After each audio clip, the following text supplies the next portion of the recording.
ఇక గీతా గారి గురించి. గీతక్క స్వీట్ హార్ట్.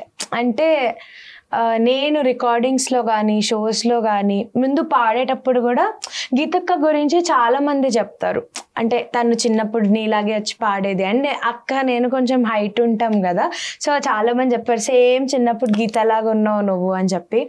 కానీ అక్క క్యారెక్టరిస్టిక్స్ నాకు చాలా ఇష్టం. అంటే ద వే షీ వర్క్స్, ఆ డెడికేషన్, ఆ హార్డ్ వర్క్.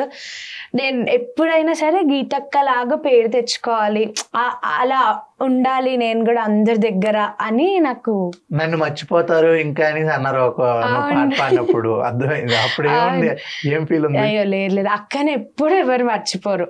నేను అక్కతో కూడా అన్నా, అది ఆఫ్ స్టేజ్ వెళ్ళి మాట్లాడినప్పుడు కూడా, అక్క ఎవ్వరు నేను మర్చిపోరు. అంటే అక్క అలా బ్రాండ్ క్రియేట్ చేసేసుకుంది. అంటే ఇన్ పర్సన్ అక్క మాట్లాడే విధానం కానీ, అంటే మనుషులతో ఉండే విధానం కానీ, పాడడం కానీ, రెండు బ్రాండ్ ఇట్లా క్రియేట్ చేసుకుంది. So I look up to her, నేను అలా ఉండాలి అని చెప్పి.